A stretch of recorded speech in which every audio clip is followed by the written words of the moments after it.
నిన్ను ఈరోజు చులకనగా చూసేవారు రేపు నీ వైపు చూడాలన్నా భయపడాలి. దెబ్బ తగలకూడదు, గాయం కనిపించకూడదు, నొప్పి మాత్రం గట్టిగా పుట్టాలి.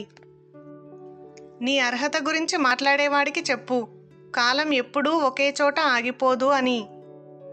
ఈ రోజుల్లో శాంతం, ప్రశాంతం, మంచితనం అంటూ కూర్చుంటే ఎదుటివారికి మనం చేతకాని వారిలానే కనిపిస్తాము. కష్టమైనా పర్వాలేదు, కొన్నిసార్లు కఠినంగా ఉండాల్సిందే.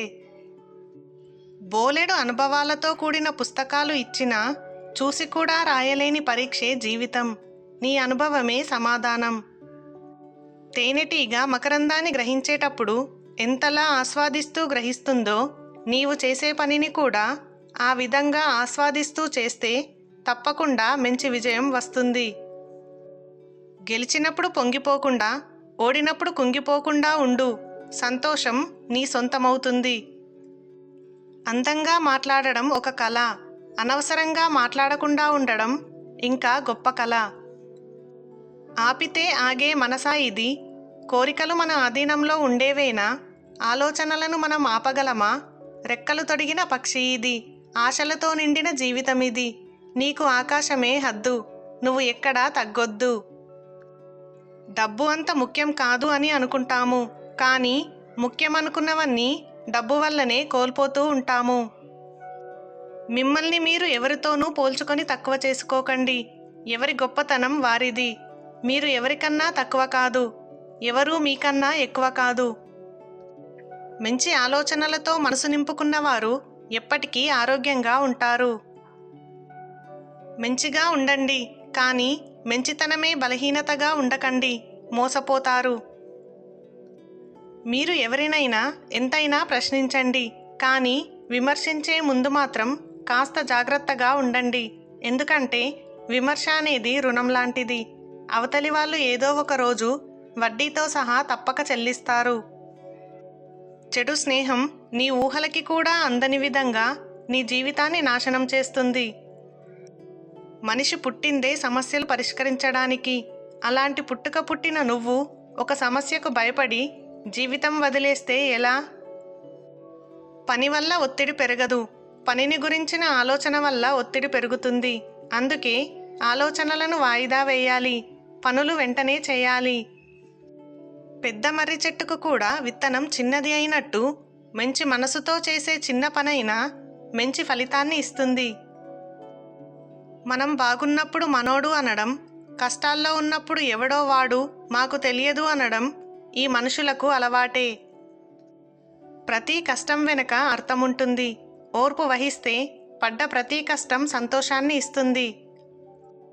మాటలైనా నీళ్ళైనా పారబోయడం చాలా తేలిక, కానీ తిరిగి తీసుకురావడమే అసాధ్యం. అందుకే మాటల విషయంలో ఆచితూచి మాట్లాడండి. మనం సంతోషంగా ఉంటే మనం ప్రేమించిన వాళ్ళు గుర్తుకొస్తారు. మనం బాధలో ఉంటే మనల్ని ప్రేమించిన వాళ్ళు గుర్తుకొస్తారు. ప్రేమంటే అందం, రూపం, డబ్బు, ఆస్తి, అంతస్తులు కాదు.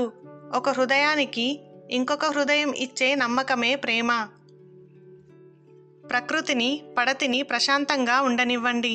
ప్రకృతిని ప్రశ్నించి ప్రళయాన్ని తెచ్చుకోవడం, పడతిని హింసించి పాపాన్ని మూటకట్టుకోవడం లోకానికి అంత మంచిది కాదని తెలుసుకోండి. నిజం గడప దాటేలోపు అబద్ధం 1000 మైళ్ళు ప్రయాణిస్తుంది. అబద్ధం చేసిన ప్రయాణం నిజం గడప దాటిన మరుక్షణం శూన్యమవుతుంది. ఒకటి గుర్తుపెట్టుకో మిత్రమా, వయసులో ఉన్నప్పుడు అరుగుతుంది కదా అని అడ్డమైన గడ్డి తిన్నావంటే వయసు మల్లకముందే అడ్డమైన రోగాలకు గురి అవుతావు. పొరిగింటి గోడలు శుభ్రంగా లేవని విమర్శించడం కాదు, నీ గుమ్మం ముందు ఉన్న చెత్తను శుభ్రం చేసుకో.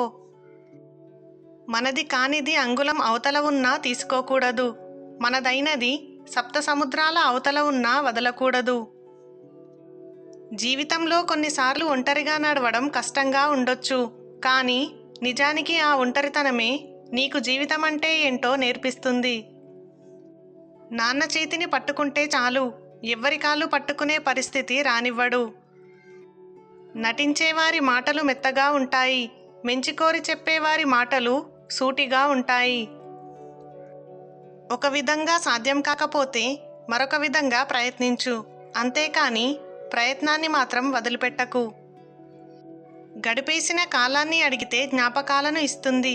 గడుస్తున్న కాలాన్ని అడిగితే ఆనందాన్ని ఇస్తుంది. గడపబోయే కాలాన్ని అడిగితే అవకాశం ఇస్తుంది. మీ బాధలకు ఎవరో కారణమని భ్రమపడితే బాధ రెట్టింపవుతుంది. కారణం మీరే అని తెలుసుకుంటే పరిష్కారం అన్నా దొరుకుతుంది. ఎందుకంటే మీ అనుమతి లేనిదే మిమ్మల్ని ఎవరూ బాధించలేరు. దేవుడికి ఇవ్వాలనుకున్నది లేని వాళ్లకు ఇవ్వండి. ఎందుకంటే మీ దగ్గర చేతులు చాచేంత పేదవాడు కాదు భగవంతుడు. వివేకానికి మొదటి అడుగు ఏది అసత్యమో తెలుసుకోవడమే. ఒక చోట ఏకాంతంగా ప్రశాంతమైన మనసుతో గడపలేకపోవడం చేతనే అందరూ బాధలకు గురి అవుతున్నారు. కన్నీరు వెనుకే కాదు, చిరునవ్వు వెనుక కూడా ఎన్నో బాధలు ఉంటాయి. కన్నీరు ఒక్కోసారి అబద్ధం చెప్పవచ్చు, అలాగే చిరునవ్వు చాలాసార్లు అబద్ధం చెప్తుంది. మనసులోని బాధను అంతా దాచేసి నేను సంతోషంగా ఉన్నాను అని తన వారిని నవ్విస్తుంది. మీరు నివసించే ఏకైక ప్రదేశం మీ శరీరం. దానిని మీరు జాగ్రత్తగా కాపాడుకోండి. చెట్టు ఎంత గట్టిగా ఉన్నా కాలాన్ని బట్టి ఆకులు, పువ్వులు, పళ్ళు వస్తుంటాయి, రాలిపోతుంటాయి. అలాగే నువ్వెంత నీతిగా బ్రతికినా కష్టాలు, కన్నీళ్లు వస్తుంటాయి, పోతుంటాయి. నేర్చుకోవాల్సిందల్లా తడబడడం కాదు, స్థిరంగా నిలబడడం. విలువలు లేని జీవితం చక్కెర లేని కాఫీ లాంటిది. ఎంత తాగినా తృప్తి ఉండదు. ప్రతి ఒక్కడు ప్రపంచాన్నే గెలిచేస్తాం అనుకుంటారు, కానీ ఓడిపోయేది మాత్రం ఇంటి బాధ్యతలకే. భయం వేసినప్పుడే ఎవరినీ దగ్గరికి రానివ్వకూడదు. వాళ్ళ దగ్గరికి వెళ్ళి బాధపడి తిరిగి మళ్ళీ మామూలు మనిషి కాలేము. 40 ఏళ్ళు దాటిన ఆడవాళ్ళు తన కుటుంబ ఆదాయం పెంచాలనే కోరికతో ఉంటారు. ఈ వయసులోని ఆడవారు పిల్లల మీద బాధ్యతతో పాటు భర్తకు కూడా ఎన్నో విషయాలలో సహాయంగా ఉంటారు. కాబట్టి ప్రతి భర్త తన భార్యకు ఏకాంత సమయం గడిపే అవకాశం ఇవ్వాలి. నివసిస్తున్న ప్రతి ఒక్కరి పట్ల ప్రేమను పూర్తిగా అందించబడే చోటే గృహమవుతుంది. ఒక్కసారి దెబ్బతింటేనే తెలుస్తుంది నీలో ఎంత ధైర్యం ఉందో. ఒక్కసారి తప్పు చేస్తేనే తెలుస్తుంది నీవు ఇంకా ఎంత నేర్చుకోవాలో. ఒక్కసారి ఓడిన తర్వాతే తెలుస్తుంది నీవు ఎలా గెలవగలవు అని.